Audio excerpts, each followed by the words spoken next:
प्राथमिक शिक्षण असो, माध्यमिक शिक्षण असो की उच्च शिक्षण असो, हे शिक्षण घेत असताना सगळ्यात जास्त प्रॉब्लेम जर कोणाला फेस करावे लागत असतील तर ते करावे लागतात शेड्यूल्ड कास्ट आणि शेड्यूल्ड ट्राईबच्या विद्यार्थ्यांना।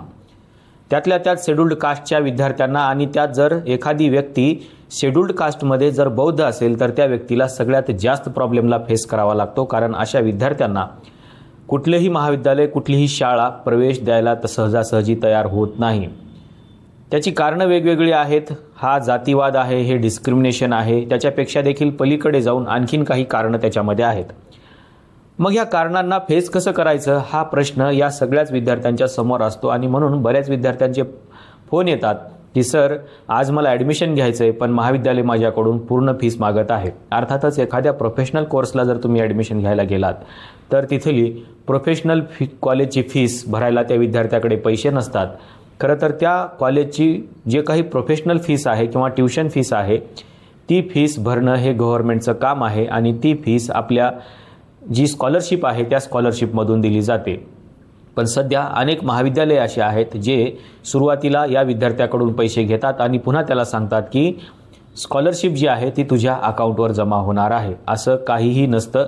तुमची जी ट्युशन फीस आहे ती ट्युशन फीस ही सरकारने त्या महाविद्यालयाला द्यायची असते, तुम्ही त्या महाविद्यालयाला ही ट्युशन फीस द्यायची गरज नसते। पण या प्रश्नावरती सध्या जास्त विद्यार्थी बोलत नाहीत, कारण ज्या कुटुंबाकडे पैसे आहेत ते कुटुंब इथे पैसे भरतं आणि गुपचूप निघून जातं। पण याचा प्रॉब्लेम हा त्या विद्यार्थ्यांना होतो ज्या विद्यार्थ्यांचे आईवडील मजुरी करतात, ज्या विद्यार्थ्यांचे आईवडील रोजगार करतात आणि कसं बसं आपलं घर भागवतात, अशा विद्यार्थ्यांना याचा सगळ्यात जास्त फटका बसतो आणि ते विद्यार्थी उच्च शिक्षणापासून वंचित राहतात आणि ज्या स्टँडर्ड महाविद्यालयामध्ये त्यांना शिकायचं असतं तिथून त्यांना बाहेर पडावं लागतं आणि कुठेतरी एखाद्या ग्रामीण महाविद्यालयामध्ये जाऊन त्यांना शिक्षण घ्यावं लागतं, जिथे कुठल्याही प्रकारची लॅबॉरेटरी नसते, जिथे कुठल्याही प्रकारच्या लॅब किंवा रीडिंग रूम किंवा लायब्ररी या कुठल्याही फॅसिलिटी तिथं विद्यार्थ्यांना उपलब्ध करून दिल्या जात नाहीत। अशा परिस्थितीमध्ये हे विद्यार्थी शिक्षण घेतात आणि पुढे जाण्याचा प्रयत्न करतात। पण हे सगळे प्रॉब्लेम जे आहे त्या प्रॉब्लेमच्या विरोधामध्ये लढायचं कोण हा खरा प्रश्न आहे। मला खरं तर दिव्या शिंदे या विद्यार्थिनीचा खूप अभिमान वाटतो, तिला सॅल्यूट करावा असा वाटतो, कारण तिने तिचे प्रॉब्लेम्स तर घेतलेच आहेत पण बाकीच्यांच्या विद्यार्थ्यांचे प्रॉब्लेम्स देखील घेतलेले आहेत आणि ते इतके सैद्धांतिक पद्धतीने ते प्रॉब्लेम सगळे मांडत आहे की त्या प्रॉब्लेम्सला जर तुम्ही ऐकलं तर तुमच्या लक्षात येईल की आपण देखील याच पद्धतीनं उभं राहिलं पाहिजे आणि आपले प्रॉब्लेम्स हे आपणच सोडवले पाहिजेत। नेमकं दिव्या शिंदे काय म्हणते ते एकदा आपण ऐकलं पाहिजे। कॉलेजचे जे प्राध्यापक आहेत नितीन भंडारी आणि शिल्पा गायकवाड यांना निलंबित करा, जेणेकरून असा पुढे प्रकार घडणार नाही। माझ्यासोबत जे झालंय ते बाकीच्या विद्यार्थ्यांसोबत होऊ नये। सर्व जे प्राध्यापिका अशा हुल्लडबाजी करतात त्यांना चांगला चोप बसावा, जेणेकरून महाराष्ट्र गव्हर्नमेंटने असं उदाहरण सेट करावं। दुसरी मागणी आमची अशी आहे की तुम्ही जो 5वा राऊंड सीएटी सेलने आम्हाला दिलाय तर 5व्या राऊंड सोबत जागा सुद्धा द्यावी। 4थ्या राऊंड मध्येच तुम्ही मॅनेजमेंटचे सीट भरलेले आहेत, मग आम्ही 5व्या राऊंडचं काय करावं? 5व्या राऊंड मध्ये फक्त आम्ही फॉर्म भरून घरी बसायचं, लाडकी बहीण म्हणून 75% वाल्यांनी घरी बसून भांडी घासावी का? तुम्ही आम्हाला जागा सुद्धा द्याव्यात। 5वा राऊंड देताय तर जागा सुद्धा द्या। तिसरा आणि सगळ्यात महत्वाचा मुद्दा म्हणे, आम्ही डोनेशन भरण्याच्या अवस्थेत नाही। 10% श्रीमंत माणसांचा विचार करून 90% जे शेतकरी, आदिवासी जे घटक आहेत त्यांना डावलून चालणार नाही। तुम्ही फ्री शिक्षणाची तरतूद करा, आम्हाला ऍडमिशन घ्यायचंय, आमचा हा मूलभूत अधिकार आहे।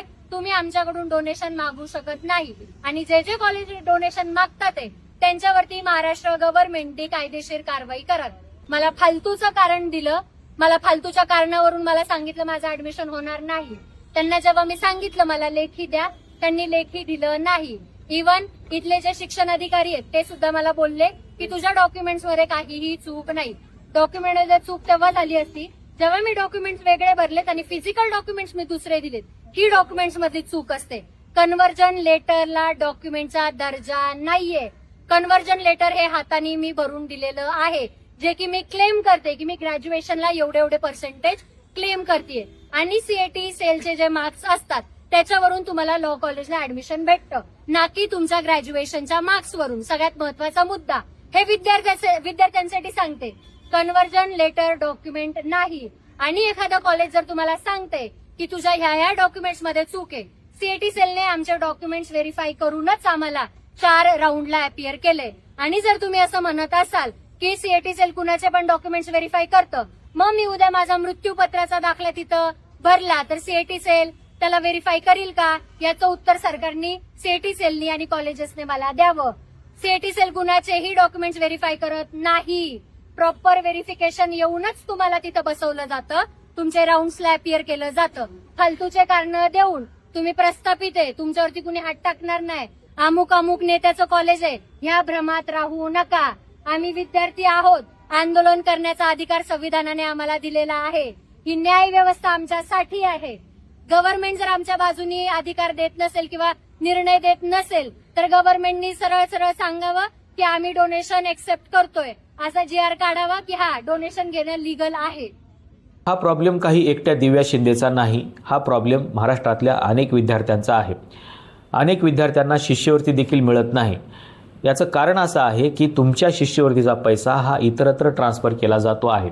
कालची बातमी आहे की लाडकी बहीण योजनेसाठी शेड्यूल्ड कास्टच्या विद्यार्थ्यांचे म्हणजे सामाजिक न्याय खात्याचे जवळपास 410 कोटी पुन्हा एकदा लाडकी बहीण योजनेकडे वळवले गेलेले आहेत. या 410 कोटीमध्ये महाराष्ट्रातल्या जवळपास सगळ्याच विद्यार्थ्यांना आपल्याला शिष्यवृत्ती देता येऊ शकते आणि त्यांची ट्युशन फीस देखील त्या महाविद्यालयाला भरता येऊ शकते.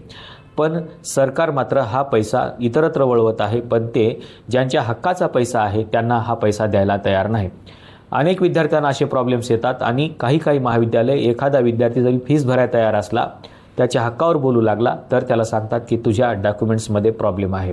दिव्या शिंदेने जे काही प्रॉब्लेम्स उपस्थित केलेला आहे त्याच्यामध्ये देखील तिला डॉक्युमेंटचा प्रॉब्लेम आहे असं सांगितलं गेलं आहे, पण ती सांगते आहे की माझे डॉक्युमेंट्स क्लिअर आहेत, त्याच्यामुळं माझा हा हक्क आहे की मला तिथे प्रवेश मिळाला पाहिजे. तिने एवढंच नाही तर तिने इतर विद्यार्थ्यांचे जे काही प्रॉब्लेम्स आहेत ते सगळे प्रॉब्लेम्स तिथं उपस्थित केलेले आहेत. खरं तर ही तिच्या मूलभूत अधिकाराची गोष्ट आहे, कारण ज्या विद्यार्थ्यांना सामाजिक आणि शैक्षणिक मागासलेपणाला तोंड द्यावं लागलेलं आहे त्याच्यासाठी राज्यघटनेने तरतुदी करून ठेवलेल्या आहेत आणि त्या आपल्या भारतीय राज्यघटनेच्या आर्टिकल 15 आणि 16 मध्ये आहेत. आणि त्याच्यामुळे ती वारंवार म्हणते आहे की this is my fundamental rights, तो माझा मूलभूत अधिकार आहे आणि हा अधिकार मला मिळाला पाहिजे आणि सरकारने तो मला दिलाच पाहिजे. खरं तर या दिव्या शिंदेच्या लढाऊपणाचा आपण सगळ्यांनी आदर केला पाहिजे आणि तिचं कौतुक देखील केलं पाहिजे आणि तिच्या पाठीशी देखील उभं राहिलं पाहिजे की ही दिव्या शिंदे फक्त कुठल्याही एकट्या विद्यार्थ्याचे प्रश्न उपस्थित करत नाही किंवा तिचे स्वतःचे प्रश्न उपस्थित करत नाही, तर ती महाराष्ट्रातल्या वेगवेगळ्या क्षेत्रातल्या विद्यार्थ्यांना कॉन्टॅक्ट करते आहे. ते विद्यार्थी प्रॉब्लेम घेऊन तिच्याकडे येत आहेत आणि ती विद्यार्थिनी तिच्यासोबतच त्या सगळ्या विद्यार्थ्यांचे प्रश्न देखील सोडवण्याचा प्रयत्न करत आहे. शिष्यवृत्तीचा जो पैसा आहे हा पैसा मागच्या 3, 4, 5 म्हणा की 10 म्हणा या 10 वर्षामध्ये कुठल्याही चांगल्या पद्धतीनं आपल्याला मिळालेला नाही आणि त्याच्यामुळे अनेक विद्यार्थ्यांना शिक्षण क्षेत्रामध्ये गॅप टाकावा लागलेला आहे. अनेक विद्यार्थ्यांना शिक्षण अर्धवट सोडावं लागलेलं आहे आणि अनेक विद्यार्थ्यांचे डॉक्युमेंट हे महाविद्यालयाने त्यांच्या ताब्यामध्ये ठेवलेले आहेत, ते द्यायला तयार नाहीत. कारण तुमची शिष्यवृत्ती जोपर्यंत जमा होत नाही तोपर्यंत तुम्हाला आम्ही तुमचे डॉक्युमेंट्स आणि तुमचा रिझल्ट देणार नाही असं देखील म्हटलं जातं आहे. आणि त्याच्यामुळे ॲडमिशन घेत असतानाच हे महाविद्यालय असं म्हणत आहेत की सरकार तुम्हाला शिष्यवृत्ती देत नाही आणि त्याच्यामुळं आमच्या महाविद्यालयाचं नुकसान होतं आणि म्हणून तुम्ही अगोदर आमची फीस द्या आणि मगच तुमचं ॲडमिशन क्लिअर करा. पण हे ॲडमिशन क्लिअर करत असताना जी फीस त्यांना द्यायची आहे ती फीस स्वतःच्या खिशामधून भरावी लागत आहे. हालाकी आतापर्यंत म्हणजे साधारणतः 2014 पर्यंत परिस्थिती अशी होती की विद्यार्थ्यांना डायरेक्ट ॲडमिशन दिलं जायचं आणि त्याची शिष्यवृत्ती आल्यानंतर ती ट्युशन फीस म्हणून त्या महाविद्यालयाला जमा केली जायची. पण सध्या सरकार सांगते की DBT जे पोर्टल आहे त्या पोर्टलच्या माध्यमातून तुमच्या खात्यावरती ही शिष्यवृत्ती जमा होईल, पण ती जमाच होत नाही आणि त्याच्यामुळे महाविद्यालयाला देखील त्याची शिष्यवृत्ती किंवा त्याची जी ट्युशन फीस आहे ती ट्युशन फीस मिळत नाही. याच्यामध्ये सगळ्यात जास्त प्रॉब्लेममध्ये येतो आहे तो विद्यार्थी आणि या विद्यार्थ्यांना त्यांच्या करिअरचे प्रश्न सध्या सतावायला लागलेले आहेत. पण या प्रश्नांच्या विरोधामध्ये मात्र कुठलाही राजकीय पक्ष, कुठलेही नेते आणि कोणीही बोलत नाही आणि त्याच्यामुळं या सगळ्या प्रश्नावरती जर कोणाला लढायचं असेल तर स्वतः त्या विद्यार्थ्याला आता लढावं लागणार आहे. आणि म्हणून दिव्या शिंदेनं जे पाऊल उचललेलं आहे ते खूप महत्त्वाचं आहे की आपल्याला जर प्रवेश मिळत नसेल, आपले जर मूलभूत अधिकार नाकारले जात असतील आणि आपल्याला राज्यघटनेपेक्षा काहीतरी वेगळं सांगितलं जात असेल तर तुम्हाला या सगळ्या व्यवस्थेच्या विरोधामध्ये उभं राहावं लागेल. तिने फक्त लॉचेच प्रश्न उपस्थित केलेले नाही तर इतर क्षेत्रामधल्या विद्यार्थ्यांचे देखील प्रश्न उपस्थित केलेले आहेत. सिंहगड इन्स्टिट्यूटमधून तिला तिचे डॉक्युमेंट्स क्लिअर नाहीत म्हणून तिचा प्रवेश नाकारला जातो आणि या विरोधामध्ये ते सिंहगड इन्स्टिट्यूटच्या विरोधामध्ये आंदोलन करते.